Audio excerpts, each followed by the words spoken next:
Hi, this is Kenny Phillips Sliger, the CryptoMan. I can help you understand cryptocurrency, starting with Bitcoin and all the way through the hundreds of other altcoins that are available now. I'm going to make this YouTube video so it'll guide you through how to start, where to buy your first coins, and how to transfer cryptocurrency from one exchange to another, and finally how to buy what I call penny cryptos. Those are like penny stocks, cryptos that cost less than $1 each. I currently have 71 different cryptocurrency. Many of them are less than $1 each.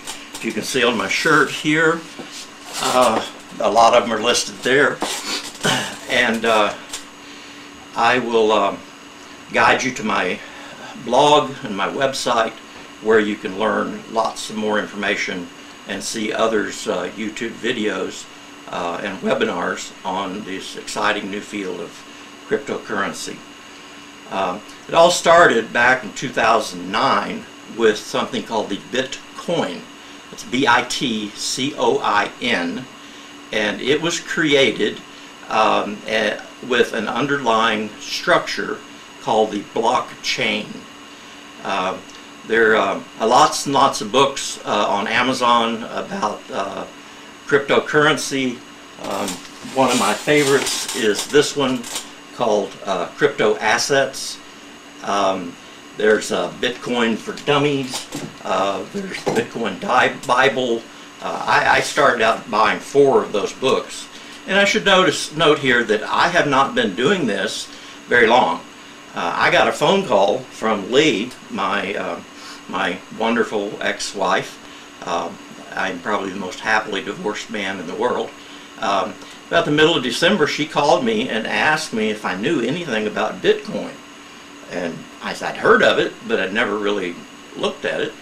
And I did some research, and to my amazement, the price of one Bitcoin was over $19,000.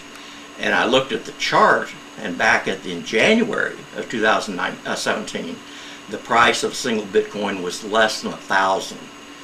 So had I bought Bitcoin in the 2017 before November, this price increase really spiked from the end of November to December 17th.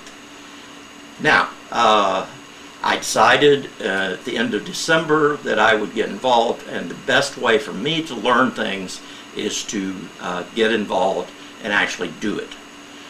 So I took a small amount of money, $200 in fact, to start my first exchange account, and I did some research, and I found out that Coinbase, COINBASE.com, it's a US-based company, been around for a long time. They're the most trusted, and I opened an account, a free account, and I transfer money from my bank account up to their USD wallet free of charge. It does take time. It took a week to 10 days or so for my money to get from my bank account into there. Had I wanted to go a little faster, I could use the credit card. If I didn't mind paying the credit card fees, I could have gotten the money in there right away. But I bought $200. I got my money into the USD wallet on Coinbase, and I bought $200 worth of Bitcoin. Now, important thing about the cryptocurrency market that's different, way different than the regular stock market, is that cryptocurrency can be traded 7 days a week, 24 hours a day, 365 days a year, 366 on leap year. It doesn't ever close. It's a worldwide development, and there are people all around the world that are trading cryptocurrencies all the time. Now, it's a very volatile market. I'll say this. The information I got was do not invest more than you're willing to lose. So, taking that advice, I was very cautious. I put $200 in. I played around. I want to know how long it would take me to get my money back to my checking account. So I did that. I transferred it. I put it back, put another $200 back in, and I bought something called ETH, which is short for Ethereum. And I bought something called Litecoin, or LTC. And the crypto currencies, there are hundreds of them. Coinbase only deals with 4. 1, 2, 3, 4. They deal with the original Bitcoin. They deal with something called Bitcoin Cash, which is a new one that just split off. They call it a hard fork last year. And then there's the Litecoin, as I mentioned, and there's their Ethereum. So those are the 4 that you can purchase on there. Now, once you, the fees, fees. Transactions within Coinbase cost you 2.5% if you're buying and trading within the Coinbase platform, the exchange. It's an online exchange. Now, if you want to save money, you can use a GDAX, GDAX.com, which is owned by Coinbase, but they charge a lot less in fees. Matter of fact, it's 0.25 in fees, and on some of the transactions they don't charge any fee. So if you want to save money, transfer your money over from Coinbase to GDAX and trade there. The Coinbase is very, very user friendly, and it is the place, I think, to start. Once you get familiar with how to buy, how to trade, how to look at the charts, then move your money over to GDAX, and there you've got much more sophistication.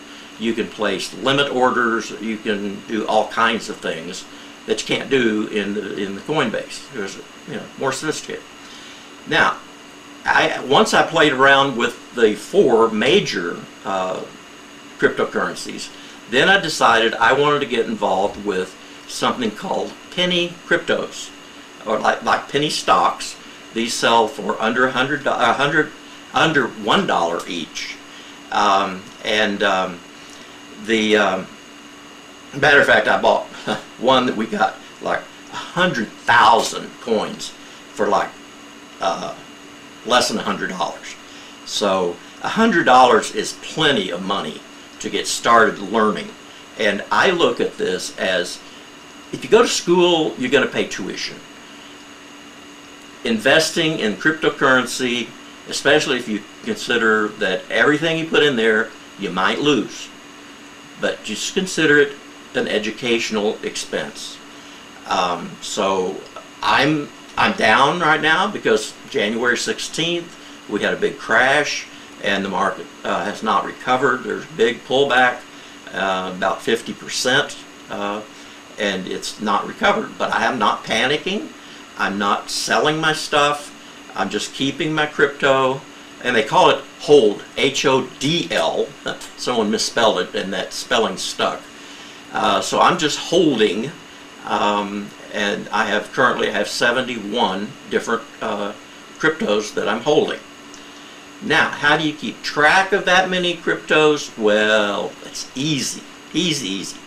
Go to my website, my blog, and I have links to all these easy places to track it. And good news, they're all free. Free! I love free. The first one that I used was called Blockfolio. It only works on cell phones. I have an Android cell phone, but I downloaded it, and I can track just without any difficulty at all of my cryptos. I don't know what the limit is here, but let me just pull it up here and see if you can see it. Okay, whoops, got my ringer involved here. There we go. Well, I've got the shakes. I have tremors, but you can see the total net worth at the top is $4,287.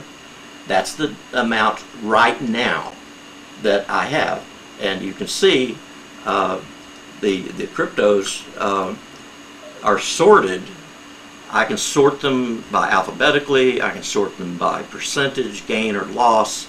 I can click on one and it will show me a chart.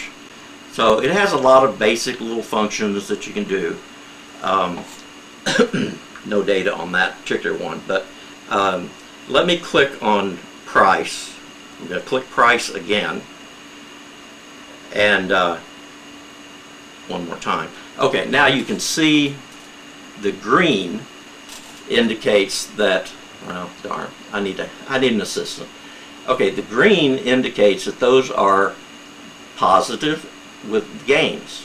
Okay, and if I scroll down, now you see the red ones are losses, and that's sorted by percentage gain or loss.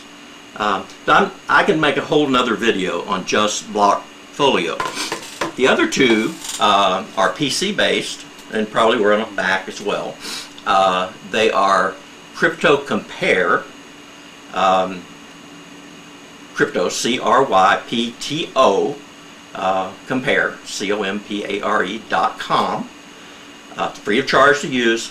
The thing I like about it is I can manage multiple portfolios and I can play fantasy crypto.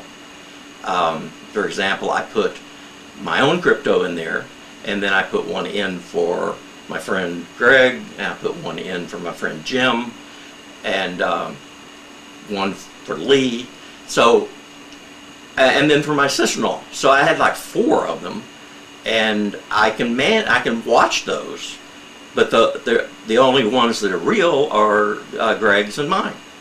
And Greg only started with $10, but we bought 2 different cryptos with this $10, so we can see how that has gone up or down. And he can, so what's nice, I can either mark the portfolios public or private. So if I mark it private, only I get to see it. If I mark it public, anybody can get in and see what his crypto is doing. Now, to that end, again, if you go to my website, which is The-CryptoMan CAN, I think if you do a Google search on that, you'll probably find my website. It's a pretty new site, so it's not propagated everywhere. But it's a WordPress site, so very powerful software. WordPress is great. And there, what you will find is links to the ones I just mentioned, Blockfolio, Coinbase, Blockfolio, CryptoCompare, and the other one is Altpocket, A-L-T-P-O-C-K-E-T. Now that one was the first PC one I copied, and it's very, very user-friendly. You can go there. If you go to my website, I have a link, and you can go to see my actual holdings right now, which are all red almost. But I am so excited about this. When I was 25 years old, 1975, I lost my job. I thought I would be able to work for Western Electric Corporation, which is now AT&T, until I was 72 years old. But at 25 years old, I had gotten laid off twice. And the second layoff, I kept asking, why? Why? I don't understand. And the explanation I got back was that, well, the new phone system, which I had been installing phone systems, is about a refrigerator-sized unit. They wheel it in, they put in a tape, a data tape from Bell Labs, which programs that unit. And the key word that I heard was it's microprocessor based. Okay, now I'd never heard of a microprocessor, but that same year, 1975, there was a cover story on a computer called the Altair, and you may know what an Altair computer had. A bunch of flip switches on the front with LED lights. Altair computer did not have any operating system, no programming language.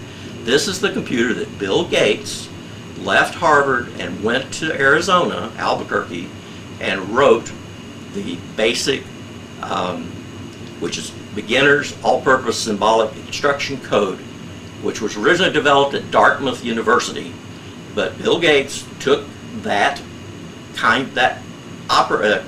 it's this language, programming language, and he wrote one for the Altair computer, and it took 8K of memory. That's 8,000 bytes of memory, not meg, thousand, not gig, thousand, and it was on paper tape.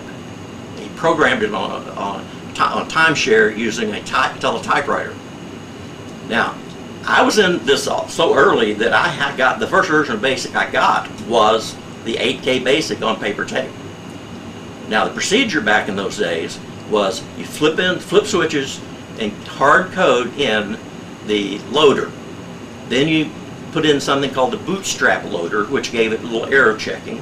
Then you loaded your basic programming language. Now, you did all this, if you had a little power glitch, poof, you had to do it all over again. Now, that was the state of computers when I really got heavily involved. Now, let's go back to 1975. When I heard a microprocessor was something that had changed my life so radically, I decided I better learn what a microprocessor is. So I set about, decided I'm going to build my own single board microcomputer. Got together with some other computer geeks. We formed a computer club called the Central Oklahoma Amateur Computer Association. There's about 30 of us, and we all had the same goal, is to build our own microcomputer. We couldn't afford the Altair. It was $1,000 or plus, and it really wouldn't do anything.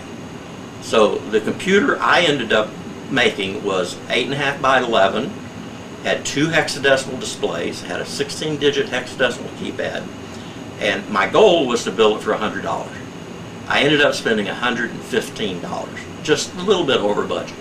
But, like I said, I was a student at OSU Tech Institute in Oklahoma City. I was 25 years old, newly married, just had a couple of kids, and but I had a burning desire to learn everything I could about microcomputers, microprocessors. I had an instructor, his name was Kenneth Dunn. I don't think he'd mind me using his name. But I was at H.T. Lewis Electronics Technology in Oklahoma City, and it was a tech school.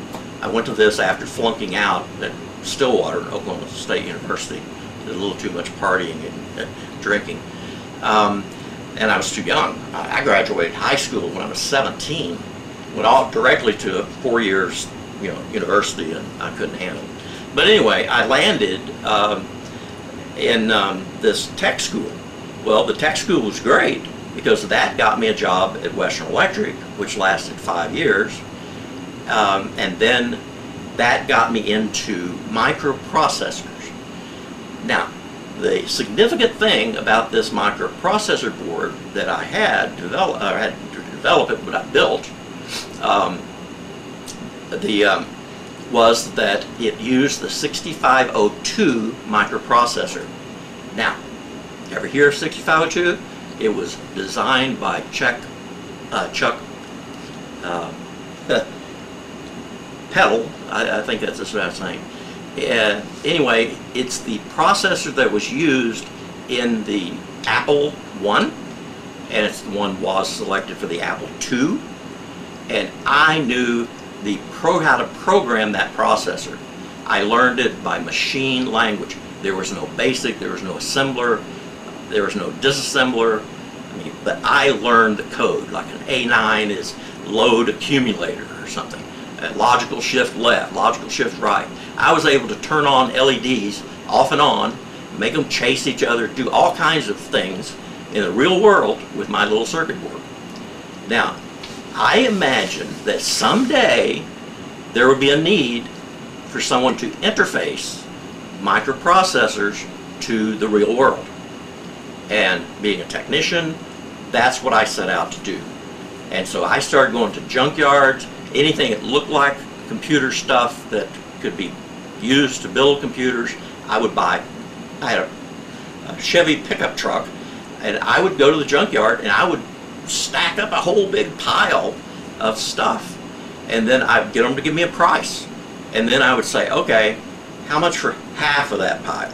Of course, the good stuff that I wanted was in that half, and so I would negotiate, and I would buy that to take it home, and I would I had a one-car garage, was living with my girlfriend, and I would sort that stuff. I would bag it, put it in little flexible plastic bags. I would print them with, and I chose the name Computers for Everyone.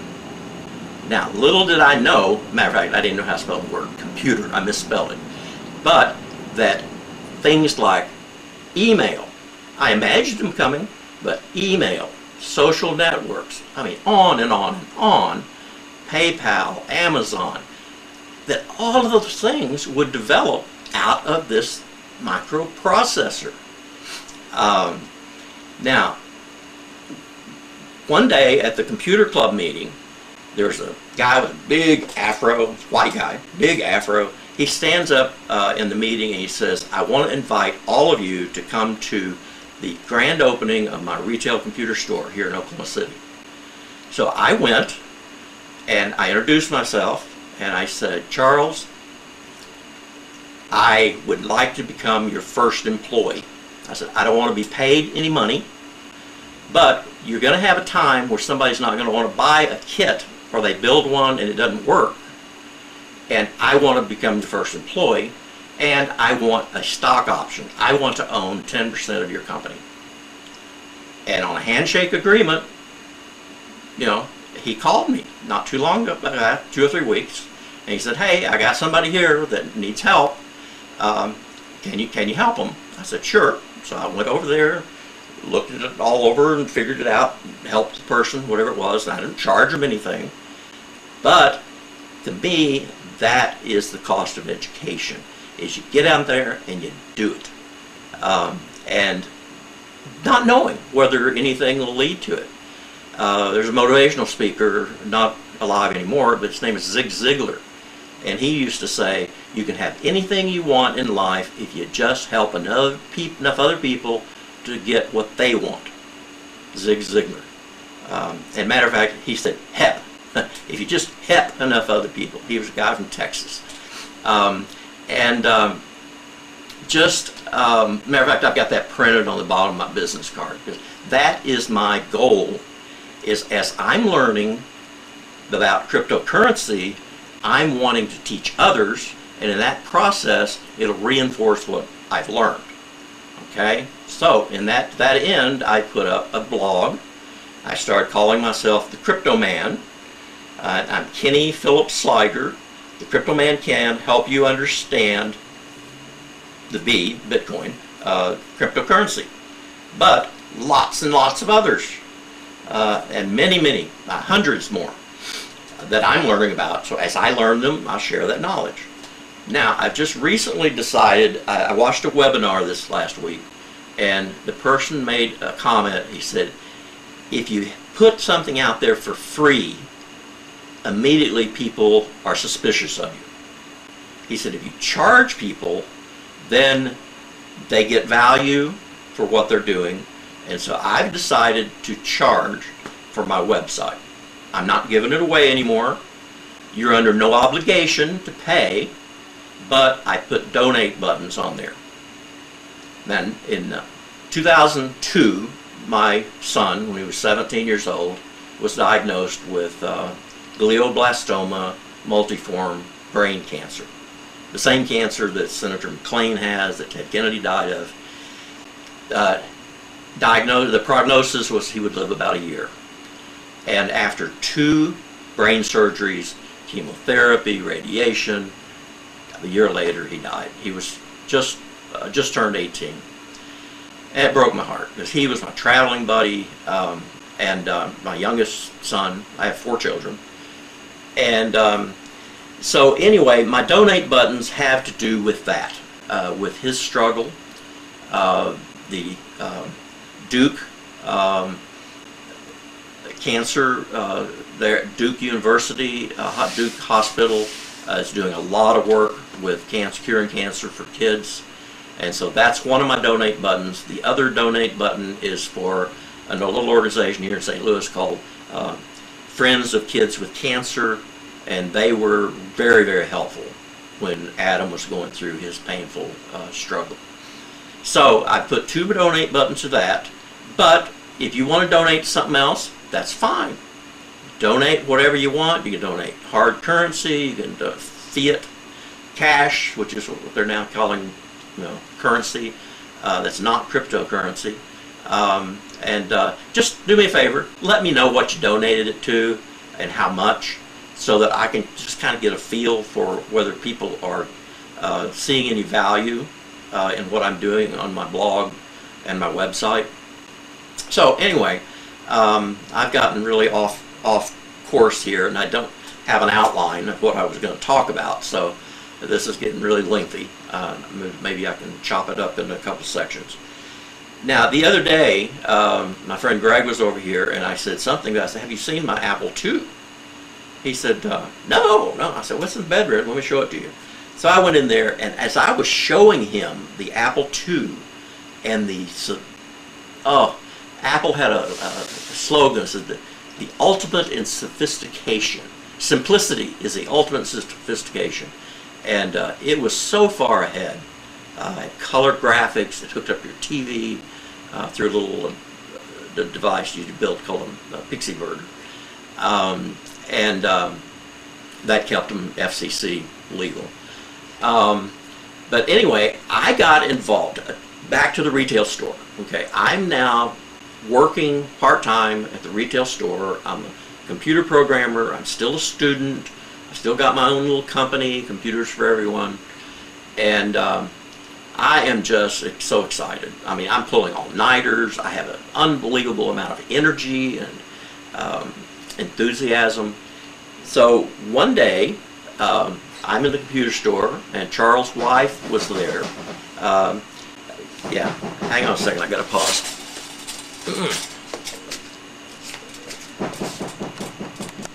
Attention to you.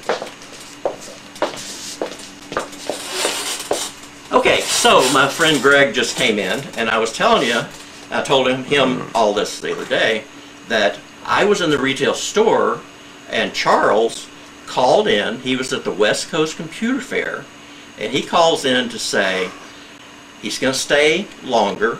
He's found this incredible computer called the Apple II, and sure enough, Charles signed a distribution agreement with Apple. Steve Jobs, Wozniak, Markula, all the top guys at Apple signed a distribution, and we became Apple's first distributor in the United States and the largest distributor. Apple had a total of 6 distributors before they terminated all of us, and we grew. Our company was called High Technology Inc. A lot of guys kidded us about our name, but we grew like crazy. We opened a retail store in Tulsa. We opened a franchise in Lawton, Oklahoma, and one in Wichita, Kansas. We opened a distribution facility in St. Louis. We developed software for Apple. We developed one called the Cashier, one called the Controller, some others. Those top 2 were sold as business software under Apple's label. We became a warranty repair center for Apple. So we were Apple Computer, Apple Crazy. I don't know if you remember the original logo of Apple had a bite out of it, and it had the color bands. And as far as I know, it had nothing to do with gay or anything. But I was managing the retail store. I moved up from service department to retail, and I hired a company to paint the entire end of our building with that Apple logo, an Apple computer. I wasn't authorized to do it. I just did it. Okay, I get a bug, and I just do it. It's like the T-shirts. Do it. Yep. So you learn. I learned by doing, and so I'm passionate, very passionate. I almost got in an argument yesterday. I took my old gold wedding ring that was broken and too little for me, took it in to sell it so I'd have a little more money to put into crypto. I'm divorced twice. I'm not planning to get married again, so I have no need for the gold. So I got $85 for it. But the guy gets talking to me about Bitcoin. because I showed him my business card, and it's a big B for the Bitcoin, and I had the word free in red letters, okay, on there, and I found out real quick that is the wrong thing to put on your business card.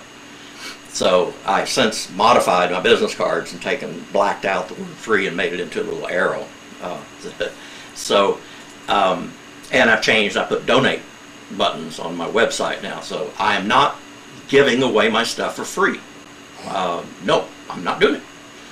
But I'm not charging you anything for it. You're under no obligation.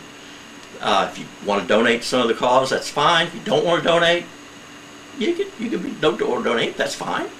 Okay? But if you like my site, you like my stuff, I'd appreciate donate to some cause. Okay? So that's kind of where I am today, and I'm getting kind of wound down, and I have no idea if any of this is going to be usable material. I'm just doing a test of the video camera setup to see if it works. So with that, I will I'll close for now, and please.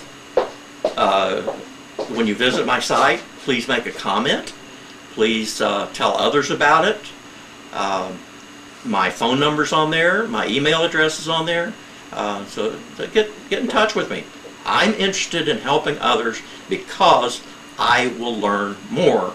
The more people I help, it's like Sliger says, the more I help people get what they want, the more I can get. Now, I'm an old man. I'm 66 years old, but I have the excitement. I'm more excited about what's happening with the currency, the worldwide currency, than I was when I first discovered the microprocessors back in the mid-70s. And I was involved with the microprocessor revolution for 20 plus years, and that doesn't hold a candle to what's happening with this. And we're only 8 years into it. So I think there's going to be incredible things that are going to happen. So look forward to talking to you. Look forward to seeing your replies to my YouTube. And thanks for listening. Bye.